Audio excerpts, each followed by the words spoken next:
Olá, pessoal. Hoje nós vamos falar um pouquinho sobre função, especialmente função do primeiro grau ou função afim. Mas antes de tudo, vamos definir o que é função. Só função, né? Função é uma relação, tá? Uma relação entre duas variáveis.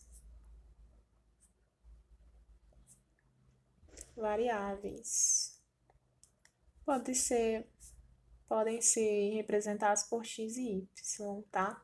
Então, para cada valor de x, nós temos um outro valor de y, pela lei de formação, né?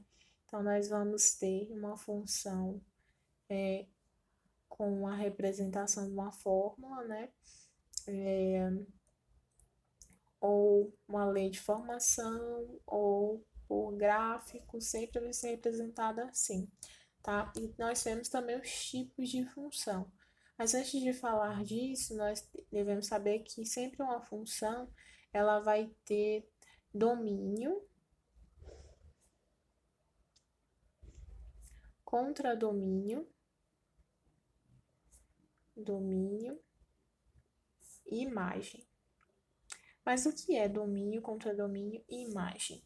Domínio será sempre os números que são relacionados a x, né?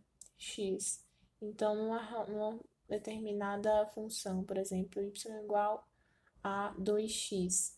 Então, os valores, se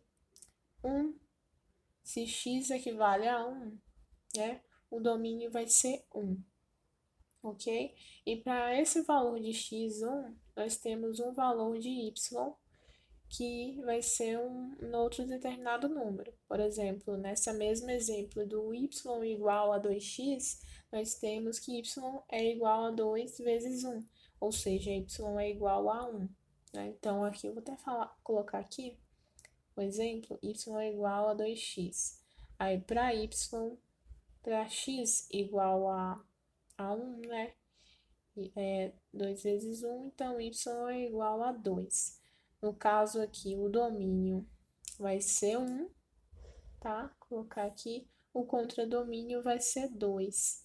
E a imagem sempre vai ser aquele movimento, vai ser sempre o mesmo que o contradomínio. Na verdade, nem sempre, né? Mas imagem é chamado um subconjunto do domínio, tá? Então, imagem sempre vai ser um subconjunto do domínio, que pode conter todos os números do contradomínio ou não. Vai depender, ok? Então, geralmente é representado por aquele diagramazinho, né? Então, uma função de alguma coisa, em função de alguma coisa. Então, um x aqui, x1, x2, x3, para y1, y, não necessariamente nessa ordem, né? Então, esse vai para esse está para esse está para esse, assim, uma forma bem mais, assim, bonitinha, né? Não necessariamente é sempre assim, bonitinho, certinho. Então, aqui nós temos o domínio e aqui nós temos o contradomínio, que pode ser também a imagem, tá? Então, aqui nós temos a definição de função. Então, sempre para um valor nós temos um outro valor, né? Que está relacionado dependente deste primeiro valor, ok? Então, agora nós temos também os tipos de função, né? Função sobrejetora, função injetora, função bijetora e função simples, né? No caso, nós temos aí a sobrejetora, que ela é basicamente todos os elementos do contradomínio pertencem ao conjunto da imagem. Essa quando a imagem e o contradomínio são iguais, né? Vou até colocar aqui função sobrejetora.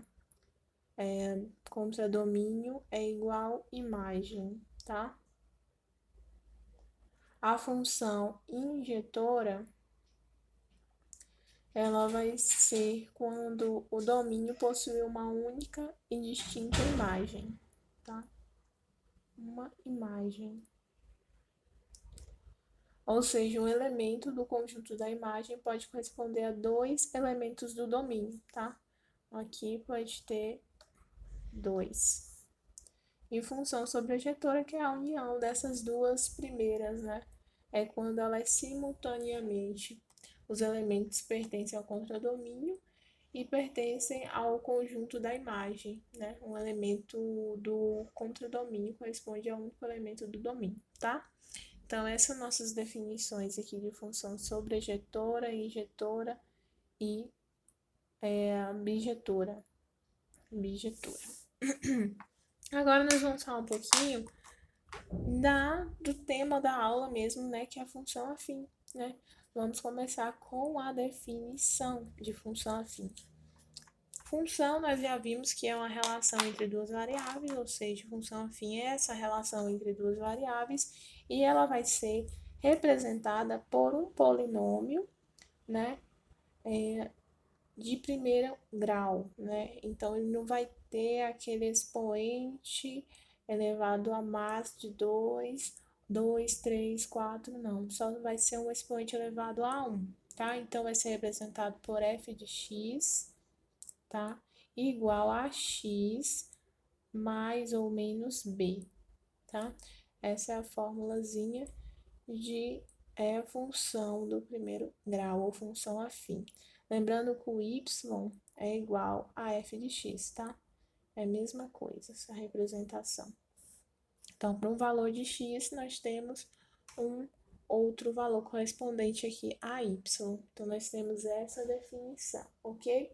E dentro dessa definição, dessa estrutura desse polinômio, nós temos alguns termos, né? Algumas divisões. Esses componentes, aqui é y, né? Esse a corresponde ao coeficiente angular. Nós vamos falar posteriormente, é ele que dá a inclinação da reta, né? A inclinação da reta, que é a variação da tangente, o valor da tangente de uma reta, de um triângulo. E aqui é o coeficiente, o B, né? É o coeficiente linear, tá? Linear. O coeficiente linear, que vai ser o valor que não varia, valor fixo, né? Em uma determinada lei de formação, é um valor fixo, e que é o valor variável. Valor variável. Lembrando que para ser uma função, tá? O valor aqui tem que ser da inclinação, né, o coeficiente angular, ele pode ser tanto crescente ou decrescente. Se for crescente, vai ser positivo, né, um valor positivo. Se for decrescente, vai ser um valor negativo. E B, né, e esse valor, esse coeficiente angular, tem que ser maior que zero. E se for menor que zero, ele vai ser 0 vezes x vai dar 0 mais b. Então, y vai ser igual a b. E tem que ser maior, a tem que ser maior que 0, ok? Lembre-se disso. O coeficiente angular tem que ser maior que 0, tá?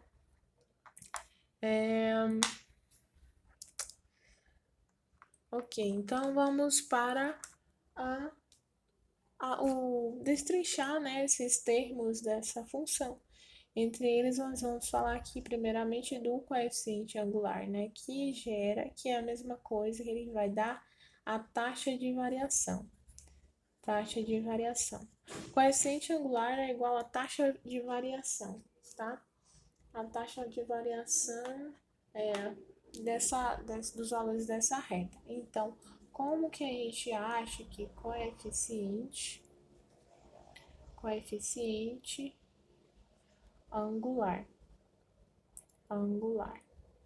tá? Representada geralmente por A ou M, tá? Então, ele que vai dispor dessa inclinação da reta, só para a gente exemplificar aqui em um gráfico, tá? A representação gráfica no plano cartesiano sempre esse eixo aqui que fica na horizontal vai ser equivalente a x e o eixo que fica na vertical vai ser equivalente a y. Então, para cada valor de x, por exemplo, aqui é 1, aqui, aí uma lei de formação que o y também seja 1. Aqui for 2, uma lei de formação que aqui seja 3, tá? Então, aqui a gente faz os pontilhados, tá? Que um equivale, esse corresponde a esse valor. E aqui a gente coloca os pontinhos e faz a seta, tá? A seta. No caso aqui, essa seta, a partir de um ponto, né?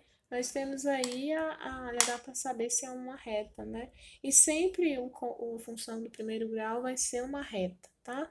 Diferentemente de uma função do segundo grau, de uma função quadrática, que vai ser uma parábola, uma função exponencial que vai ser mais inclinadinha, inclinada não, vai ter uma curvazinha, né? Assim como a função logarítmica, que vai ser o inverso da, da própria exponencial, ok?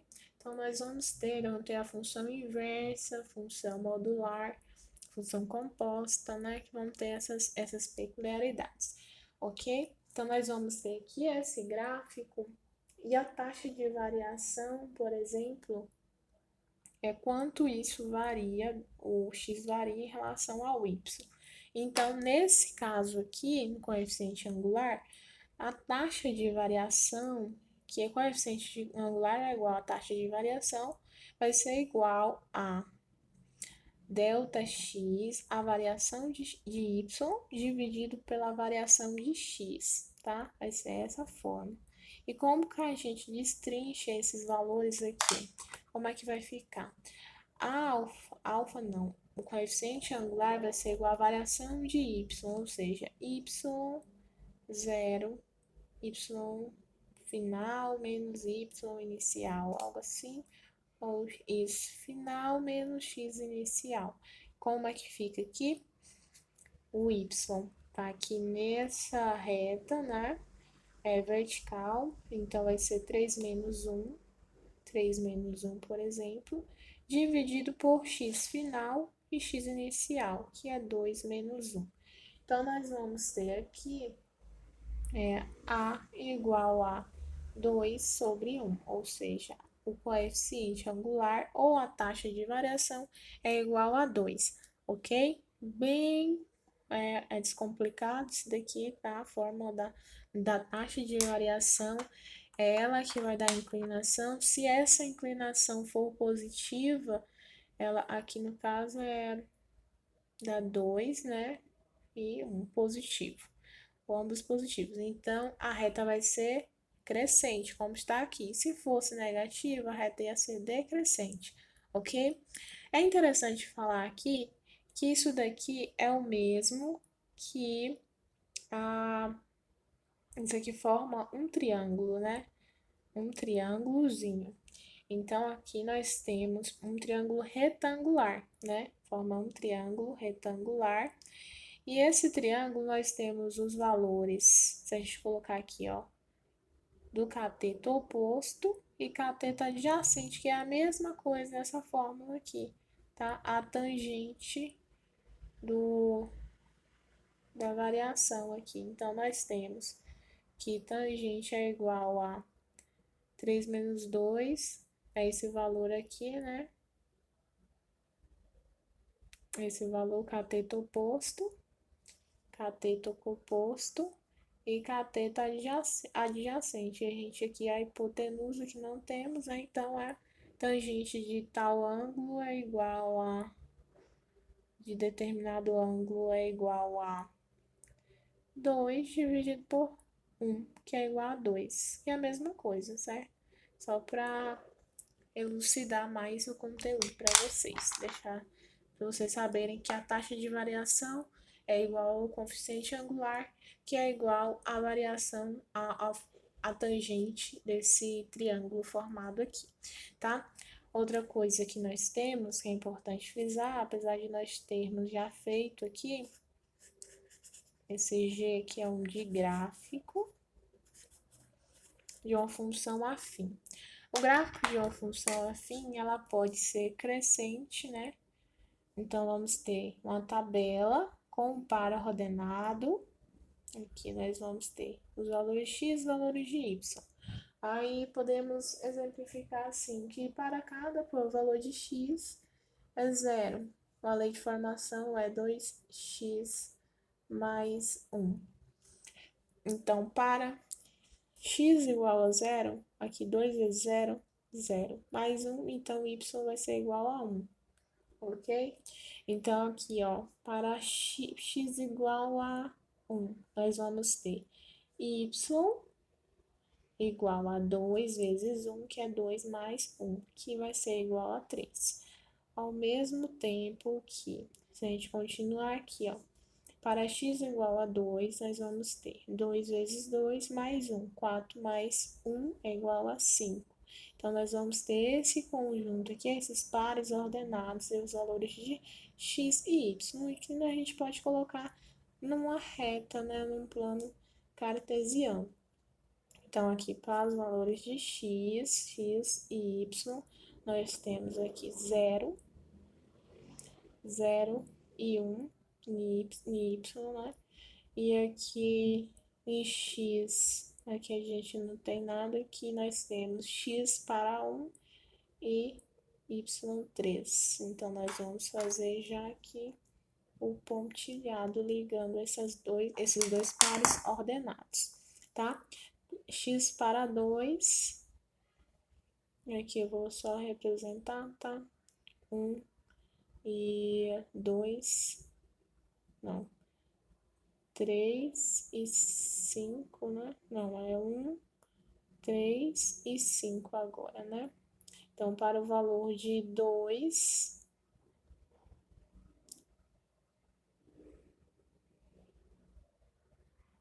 não, aqui era 2, né? De x igual a 2, x igual a 1 é 3. Para o valor de x igual a 1 é 3 e x igual a 2 é 5, tá certo. Então, nós vamos ter esse ponto e esse ponto aqui, ó, porque é zero, né? Então, nós vamos ter essa reta aqui, tá? Essa reta aqui, crescente, né? A gente pode ver aqui que ela tá aqui no quadrante. A gente sabe que esse daqui da direita é positivo, da esquerda é negativo, aqui é positivo, eixo Y, parte positiva, eixo Y, parte negativa, né? Então, a gente sabe disso e sabe que essa reta é uma reta crescente. Crescente, tá? Mas ela pode ser decrescente também, né? Se for assim, ó, uma reta decrescente, crescente, decrescente, tá? Só representar. Decrescente. Ok? Vamos para o nosso próximo tópico, tá? Que é o estudo do sinal da função, tá? E que a gente aborda também o raiz ou zero da função. Então, nós temos aqui o estudo do sinal da função. E quem vai dizer aí, nos dizer quem é o sinal da função, né? Quem vai delimitar esse sinal da função vai ser o valor de x, tá? Então, uma função aqui, y é igual a x mais b, será x que vai nos dizer se qual eixo para que lado é positivo e que lado é negativo, ok? Então, para a maior que zero, nós vamos ter uma reta crescente, certo?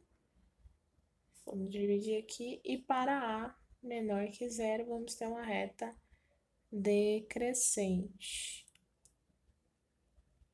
Ok? Vou fechar aqui. Uma reta decrescente, ok? Então, nós vamos ter aqui no eixo, ó, por exemplo, esse eixo aqui.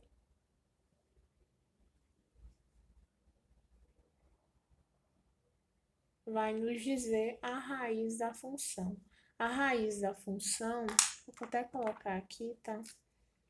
Raiz, estudo do sinal e raiz da função, ou zero da função.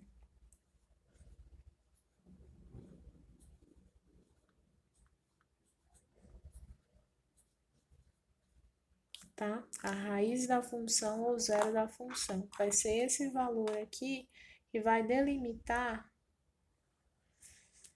onde é positivo. Na verdade, eu fiz uma reta decrescente, né? Uma reta crescente é assim. Essa aqui que seria uma reta decrescente assim, tá?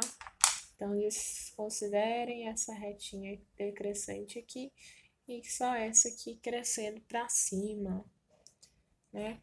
Indo aqui nessa direção de cima. Então, esses valores da direita serão positivos, esses valores da esquerda serão negativos a partir da delimitação aqui do zero da função. Esse conteúdo é muito importante, principalmente em equações, naqueles exercícios que pedem, por exemplo, quão o valor deve ser maior para que seja mais vantajoso comprar tal determinado produto em quantidade, né? Por exemplo, produtos no atacado e no varejo, por exemplo, um exemplo disso.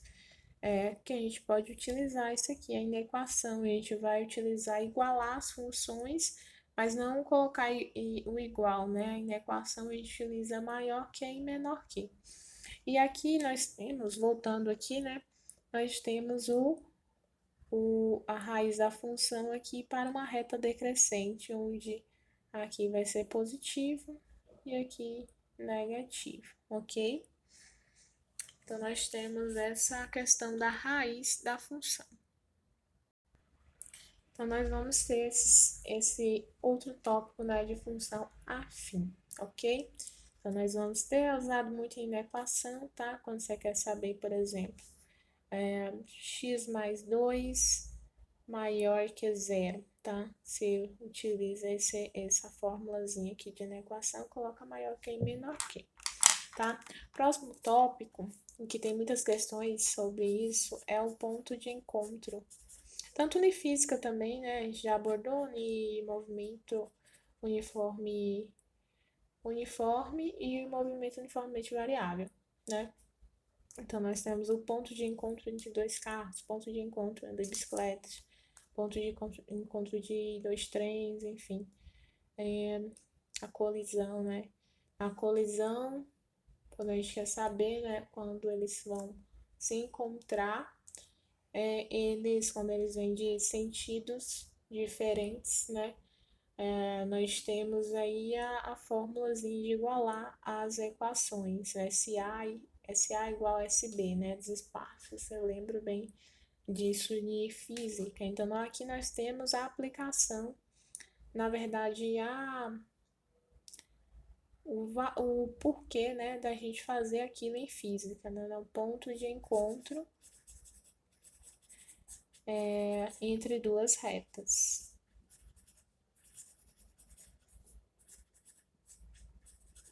Ok? Então, ponto de encontro entre duas retas, a gente vai ter que igualar, tá?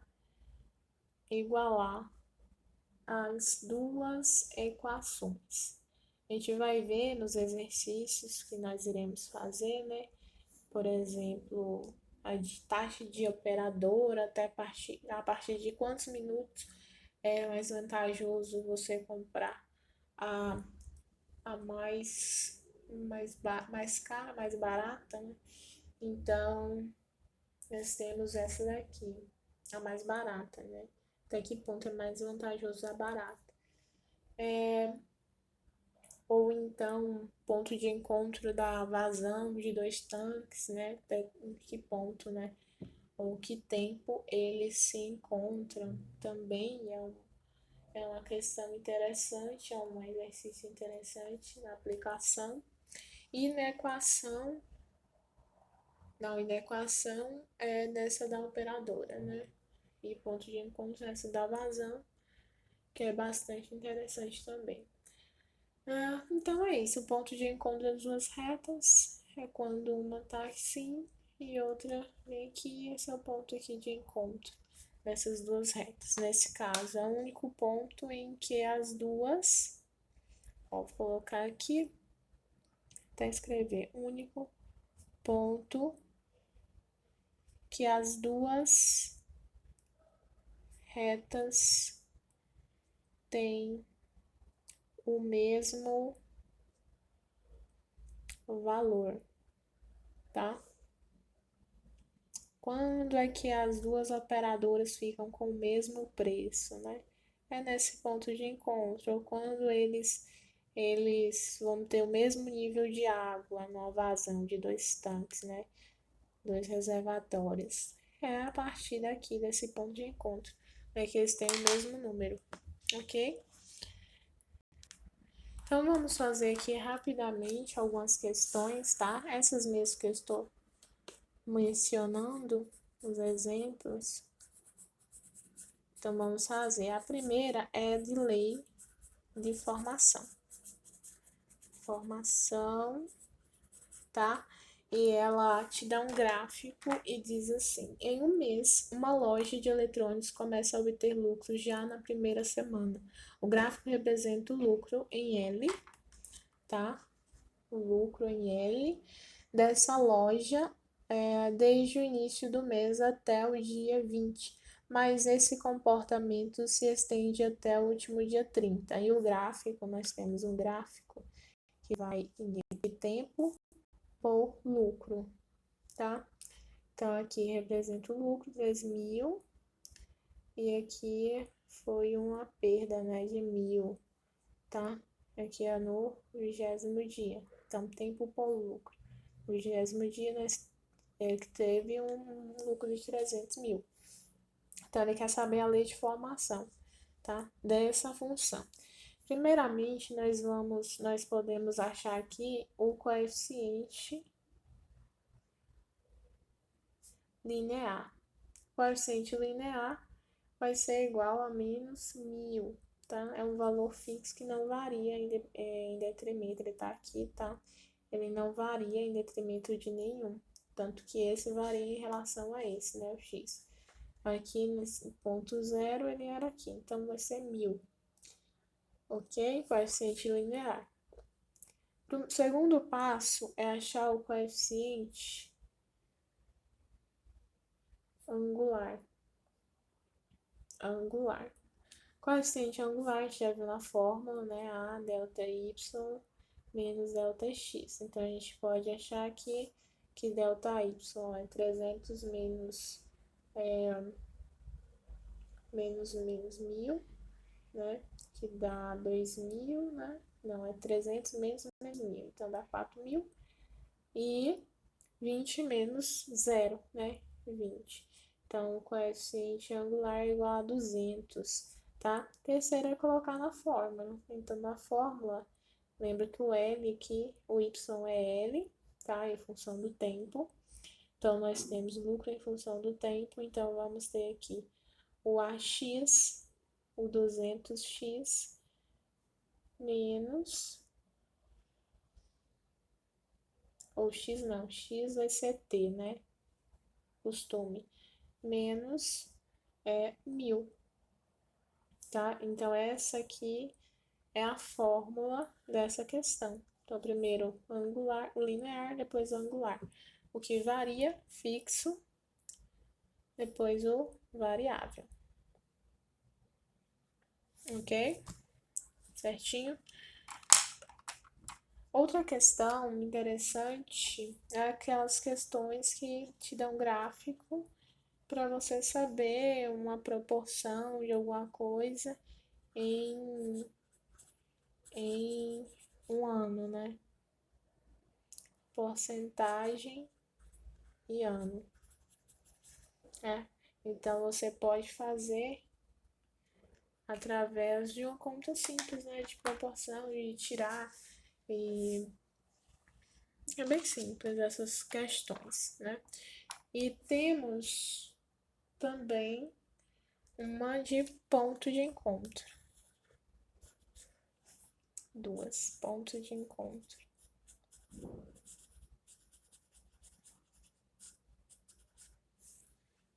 Ponto de encontro. Ponto de encontro, vamos ver aqui essa questão do ponto de encontro.